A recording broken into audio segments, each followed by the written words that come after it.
tonight? Closer, man. This is my favorite part. Second half of camp? Favorite part. Yeah, heck yeah. Or even the last fourth. I love it, man. This is when the grind really begins, and you know, you focus more than ever now. You know, so along the way there's always something going on, but you know, I guess maybe I'm seasoned enough, smart enough to know that, you know, anything in the way at this point is negative, get it out of the way, you know. So with that being said, I feel great. Shawn, you guys were working on the jab the first about 10-15 minutes. We always working on the jab the first 10 to 15. That's how we do it. I mean, you guys see me in the ring. You guys know that everything I do works behind the jab, and you know, not to say too much, but that's what we come in here doing, and most of the time we leave out of the camp doing the same thing. You know, working on the fundamentals, making sure that that's right. My dad is smart. He knows that the athletic potential that I have, all that is there, and so he focusing on everything else, the basic stuff, the basic parts of boxing, and then obviously moving, you know, as we get closer into more strategical stuff as well. Do you think, because usually, you know, we've seen you able to go in and out, box and be aggressive, but usually you're more on the aggressive side. Are you going to be looking to box more for this fight because of, you know, what Danny Garcia, the style he brings? It depends. That really will be a game time decision. I think to start off, we do want to mix it up, and we'll move forward from there. It's up to me to see the adjustments and make them. You know, it's not up to me to tell you guys what those adjustments are and make and you know, give you the whole spiel. But just know that, you know, whatever it takes to win this fight, I am prepared to do it. Outside, inside, ropes, slugfest, whatever we need to do. Well, you just said, you know, you're not going to give the whole spiel, the whole game plan, but could you give us some insight into how do you deal with a guy who's a good counterpuncher? I think, you know, it plays into my hand. I'm an offensive-minded fighter. I am a combination puncher. You know, there's not just one coming at you. And if it's one coming, it's a really tricky punch, and you usually don't know where it's coming from, you know, or it's to set up something else, you know. So I think that's how we take care of his counterpunching ability, which I don't take for granted. I don't take lightly at all. I know I can get in there in the first round and throw a punch, and he's right back with the counter. That's the kind of fighter he is, and that's the kind of fighter I expect to come to the ring. The one that's going to try to go, not literally tit for tat, but you know, in terms of him trying to keep up with me and vice versa. That's what I expect. He said that he wants to have a toe-to-toe, center of the ring type of fight. Do you really believe that's the type of fight he's going to try to employ? I don't believe that. I also think that that may be where he thinks he can win the fight. So whatever the case may be, that's not what I am prepared to do. The number one component to this game is hit and not get hit. So you know, we'll try to keep this fight as clean as possible, like we always do. You know, I always try to keep the fight clean. You know, gets a little rough in there sometimes, but can't handle the heat, get out of the kitchen. Brandon Rios was having some success early in that fight. He ended up getting stopped, but it seemed like he was landing, doing a little bit better than a lot of people thought he would. I don't think they were prepared for that fight. I think that they expected him to come in and be slow, be not as aggressive as he was, and I think that they thought they might be able to pick their punches and get him out of there way sooner than they did. I think it was 9 rounds. Yeah. I think he overlooked what Brandy could do. I think that was what that was. I'm not expecting that kind of fight out of him. I'm expecting him to come in guns blazing, and you know, I'm not just saying that for the cameras. That's exactly what I expect. I don't expect him to come out any slower than he was against Keith Thurman. Of the title fights in your career, how do you assess this challenge? This is the top. This is the top. I really did think that Keith Thurman was the top, and I still think that in a lot of ways that match brought a lot out of me, and I brought a lot out of Keith as well. But I think it's the same kind of fight. I think either of us come in there slipping at all, slow at all, second guessing at all, hesitating at all, and the tables turn. So that's my game plan, is from the gate. Go out there and be aggressive, be sharp, be quick, be fast, and let the race take care of itself. Shawn, there's been some talks out of your camp about retirement. Are you really already looking towards the end of your boxing career? I don't know who said anything like that. Definitely didn't come from my mouth. I think it was, they asked Kenny when he had to sit down with Angel, and they said looking towards the end of the career. I mean, my dad told me that when I was turning pro. He said, you know, turning pro, you're not even a fight in yet, and you need to be looking for exit strategy. And you know, I'm not going to I'm not going to offend any other fighters, but even though my eyes has always been on the prize, world championships, big fights, pay-per-view, so on and so forth, I've always had, you know, my eyes on what needs to come next. And I think maybe that's what he was alluding to as well. Any bad blood between you and Danny? A lot of trash talk going on. You know, it's been fun up until this point. I think now, for me at least, the talk is done. No rebuttals from him that I could see. You know, no rebuttals from him. So when I'm not getting that means I'm not getting the reaction I want. You know, I did do one post and he called me a clown. That was the reaction I wanted. You know, so since then I haven't gotten much. So what's the point? You know, you're not making him laugh, not making him frustrated, not getting him outside of himself. Then there's no point in it. Are you surprised he wanted this fight and that he accepted this fight? I do think that this WBC is what made the difference. I think if this fight isn't for a WBC title, he continues to wait like he did almost an entire year to fight again. I think that the WBC was the deciding factor for him in this fight. There's much more to gain fighting Shawn Porter if you know there's a belt on the line. Was that the deciding factor for you? Because I know previously when I spoke to you, you said that basically you guys were willing to sit out until a Keith Thurman fight. Yeah. And with the continuing injuries and that WBC title being vacated, was that the deciding factor for you as well? This was November. We had the fight against Adrian Granados. We got home. Everything was good after that for the most part, and everything was good for that after that fight for the most part. And maybe a week after, you know, we talked and he said, I'm prepared to sit out. I said, yeah. He said, we don't get Keith Thurman, then we don't get anything at all. I said, I understand that. I said, well, wait a minute, Keith Thurman or Danny Garcia? If it's not one of those two, we taking our hands off the table. And that just kind of, it was a snowball effect. You know, I think it was something that I yelled way back in 2014, 2015, and it just kind of it did the job. So we're here. If everything goes as planned on September 8th, yourself, Thurman, Spence, Crawford. It's hard to put Keith in there. Keith has been inactive. I mean, there's no need to even say that. We all know that. I go right above Keith. Errol Spence has been the champion longer. Errol Spence, Shawn Porter, and then we get it on. Now, Shawn, I saw a recent interview that you did. You said that you were told that if you come out victorious September 8th, that you will get Errol Spence. Could you talk a little more on that? I was told that when he comes out victorious. Yeah, I was told that at the not Brandon, at the Mikey Garcia and Robert Easter fight. I was told that they just, just like you guys came up. Oh, we just heard. I'm like, oh, really? Let's do it. So that's all I know. And we all know. The business has to play its role. I do expect if this is the fight that I want and the fight that he wants, the business will take care of itself with no problems. Now, with that being said, what do you think of the possible matchup between him and Mikey Garcia? Because Mikey's been adamant about it, and now it seems like Errol's all for it. Do you think? What do you think that does for? I'm not mad at Errol. Errol is doing what he's supposed to do. I call you out right now. What are you gonna do? Just turn your camera off and walk away? You can't do that. You gotta at least say something in front of these people, So I think Errol is doing the same thing. I'm not saying Errol's playing his role, but Errol is answering the talk. Errol is answering the bell. Mikey's flat out calling them out. He's saying, oh yeah, we can get it in. And both those guys, I think, would be a tremendous fight.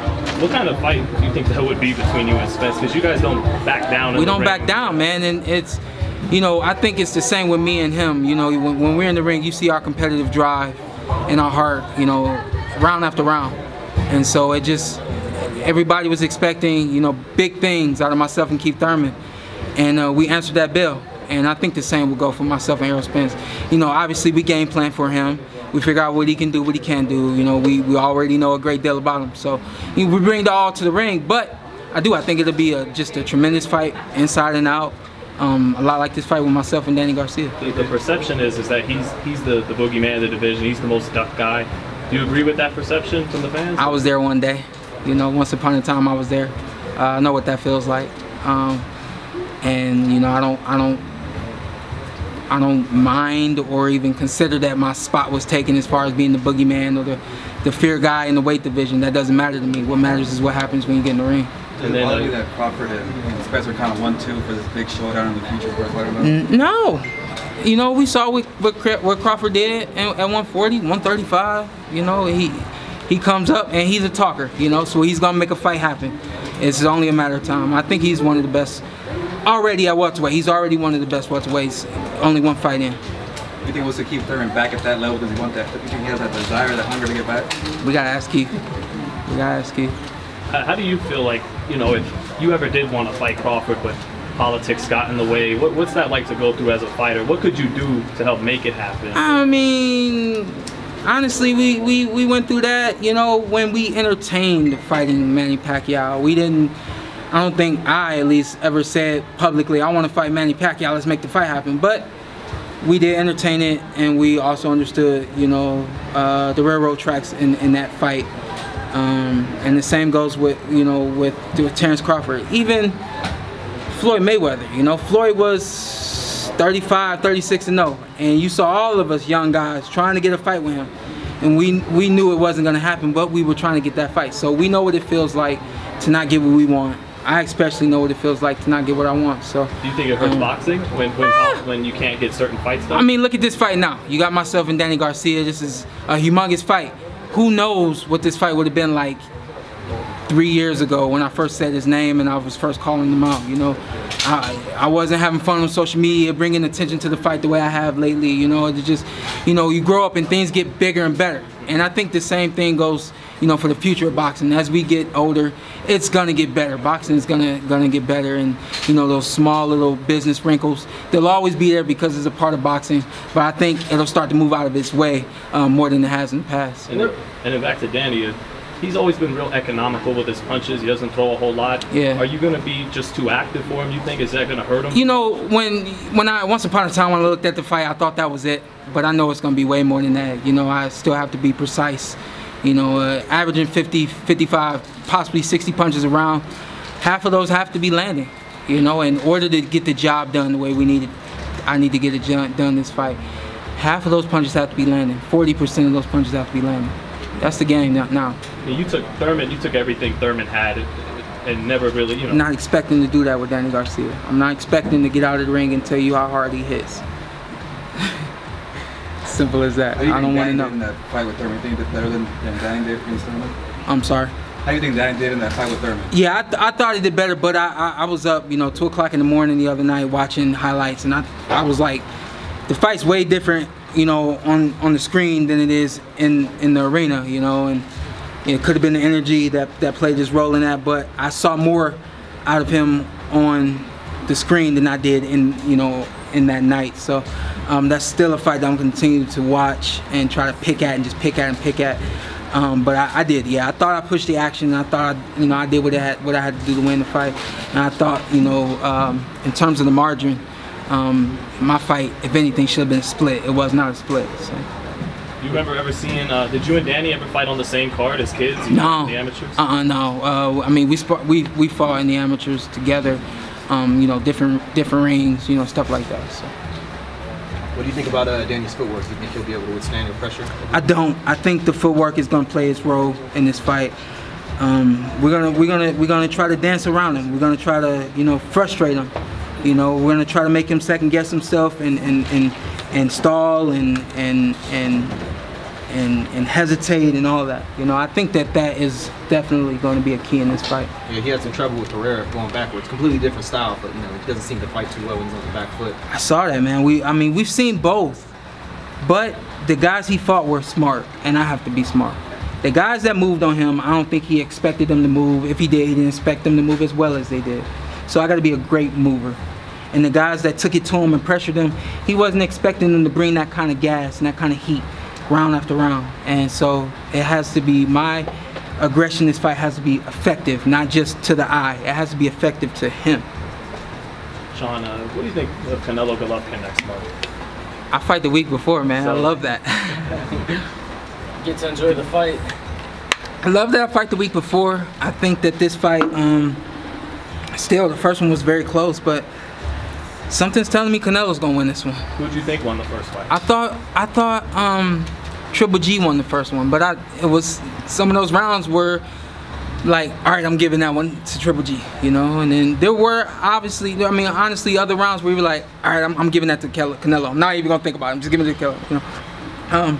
I think that Triple G lacks defense, and I think that he got hit a lot from the outside, and I think that Canelo's gonna be a little sharper and faster and more responsible on defense with this one. I think he'll be ready for the power, obviously, that Triple G brings, as well as the punches that he brings. You know, once you've seen the speed and the velocity that somebody's bringing something at you, you can make adjustments. So I'm expecting Canelo to make the adjustments and what do you think of the controversy around Canelo, with the performance enhancing?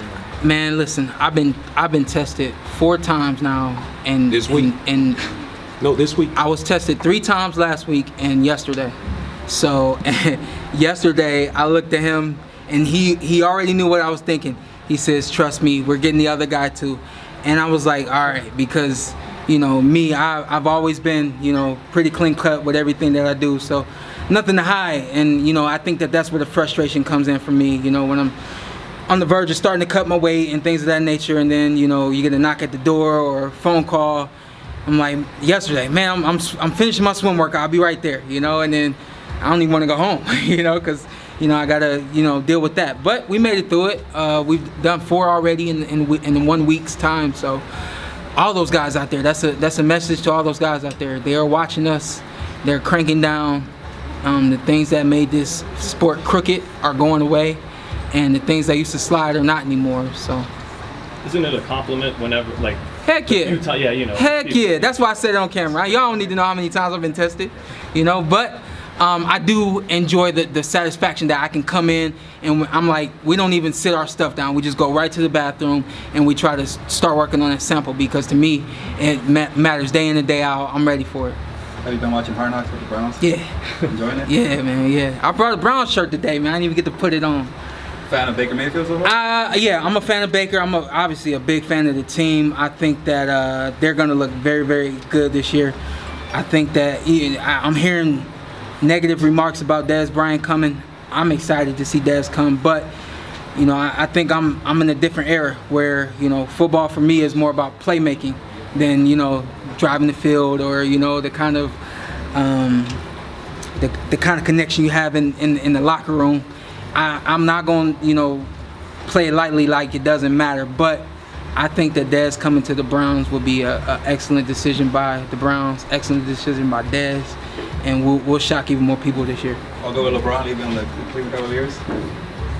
We don't talk about that. I don't know. It's weird, man. I don't want to see him in the purple jersey at all.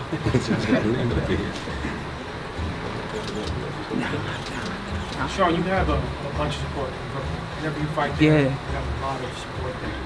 Philly's so close to Brooklyn. Do you think he's going to bring a lot of those fans to Barclays, or is that going to affect you? He should.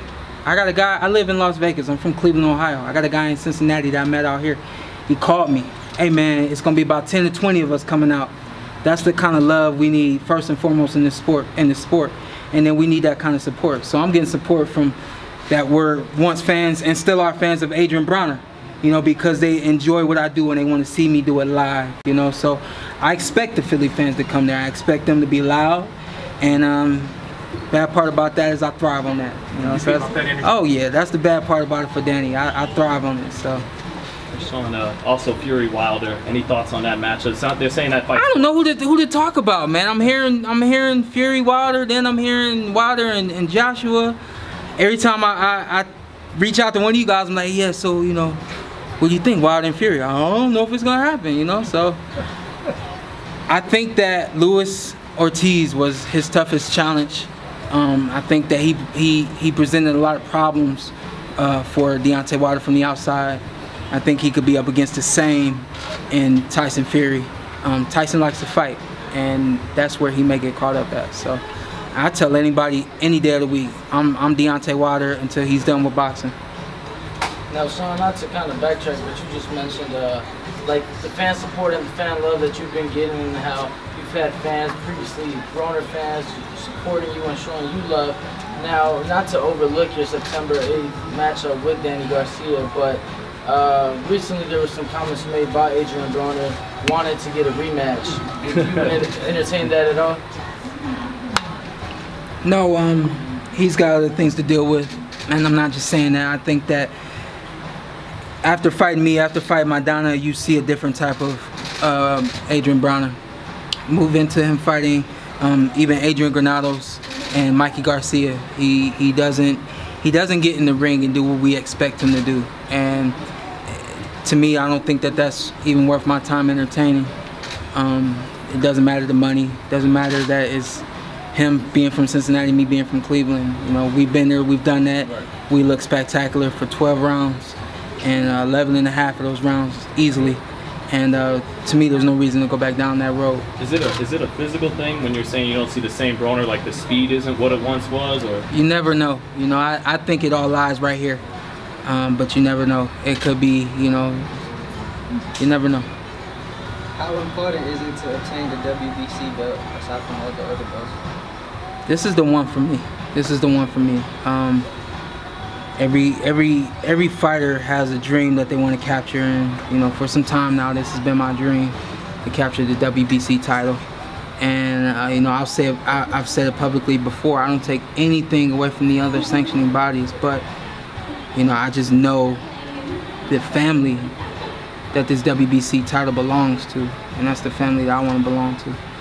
I'm not saying that those other fighters that have won the WBC haven't won the other titles. I'm just simply saying that this green belt, my favorite color, gold on it, is what I want.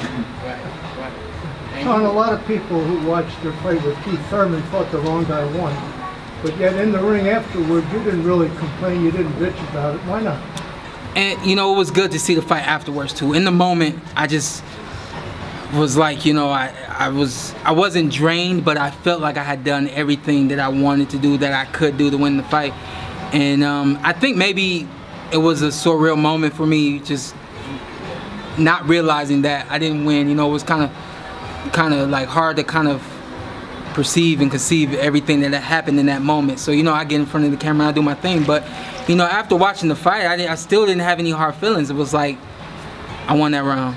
I won that round. You know, that round was close, you know, and so you grade it, you score it yourself, and afterwards, I leaned back on my couch the exact same way I did after the fight, like just let out a big breath. And that's what I want this moment to be too. I mean, obviously I want my hand to be raised, but I want it to be a moment for me where I realized that I won this belt handily, that I did everything that I could, and that there was nothing standing in my way, not myself, not Danny Garcia, not his team, not my team, so on and so forth. So would it be the most satisfying moment of your career? I think so. I think so. It's been a long time coming for me, so I think so. Does this fight mean anything else now that you're not just a fighter and a son, you're a father? Yeah. So somebody brought that to my attention today. They said, you got to turn it up. It said, you're not fighting for just yourself anymore. You're fighting for my son, Shaddai, Diggy. And at first I was like, you're right. And then I was like, this is my moment. You know, I can't allow, you know, me thinking about my son or wanting to, you know, my son to be happy with what I did. He's 6 months right now. He won't be able to really understand until he sees the video. You know, so I'm gonna go in there focused on myself, focused on Danny Garcia and what I have to do to win, and trust and believe it'll be all over the social network when I take that belt home and he's chewing on it, because that's all he does is chew on stuff. Shawn, now, looking forward to it though. You being a family man, obviously family is extremely important to you. The relationship and the bond that your father and yourself carry goes way outside of the ring. And we just saw the sit down that he had with, there he is, you know, with Jim Gray and Angel. And basically your father spoke about how, you know, he makes the decisions as far as your career and your well-being, and if he were to see maybe not being able to perform or something, that he would have to make that call as a father and not so much a trainer. With that being said, in the relationship that you both carry, what has that taught you, and what have you learned for yourself, and to be able to be a father for, you know, for your child as well? You know, I find myself trying to do that now. You know, my fiance, she is very soft, to say the least. She does any and everything for him, and I love her for that. But I do find times where I'm like, hey, don't do that, you know. And then I got her right behind me. Oh, he's just a baby, you know. He's 6 months. But that's where I come from. I come from, you know, a stern upbringing, where you know you're told what to do and you do what you're asked to do. But at the same time, I do understand that his role as my manager and then also as my father, that's where he's at. He is in that position to make those calls, to make those decisions, those business decisions, family decisions, so on and so forth. So I respect it, I understand it, and you know, I try to, you know, just try to, I guess in a lot of ways, mirror what he's done, but in a Showtime Shawn Porter way. Right. It's more fun. Now, you grew up playing different sports. We know that you were very big into football. I mean, granted, you're just getting started, but how would you feel if down the road your son told you that he wanted to box?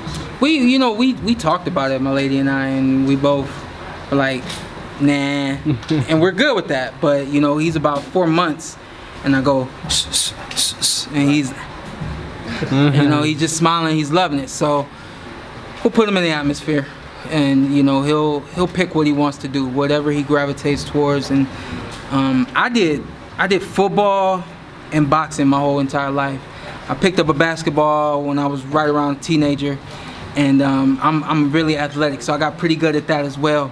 But I never played baseball. I was always scared of the ball. It's too hard for me, and never got on the soccer field. That wasn't the thing to do. It was to play football. So, and I've taken tennis lessons a little bit, you know. So in my mind, he'll do every sport out there because it's fun, because it builds integrity, it builds character, it builds, you know, it helps you figure out what you want to do with your life. You know, you have fun with it, but you also figure out, you know, how to hustle in the real world. You know, so he'll try it all, and I'm sure he'll enjoy it all. All he does is smile. So I expect him to smile his way through life. Now, Shawn, you've sparred with Manny before, and he's the current WBA champion. After obtaining the WBC title, is there a possibility for a Pacquiao-Porter fight? I don't know. We haven't talked about that in a little while. My dad knows who to contact. Excuse me. My dad knows who to contact, and we'll figure out which way we want to go after this fight, and then, you know, he'll make that move. I didn't expect him coming back the way he has. I didn't expect him, you know, I expected him to beat Lucas Matisse, but it's not the Manny Pacquiao we're used to seeing. The flip side of that is he does not care that it's not the Manny Pacquiao that we're used to seeing, the flash, the lightning speed, the powerful left hand. He is okay with competing and winning, and he loves that part of it, from my understanding. So. How was it like sparring with Manny? Fun. It was fun. I was young. I think the first time I sparred when I was 22, and it was absolute fun, man. It wasn't a culture shock at all going over there to the Philippines. It was just absolute fun, man. Getting in the ring with him, challenging him, sparring him, you know, backing him up, doing what I do. It was fun, and you know, I haven't seen him in a long time. I just like to see him and, you know, sit down and have a chat with him.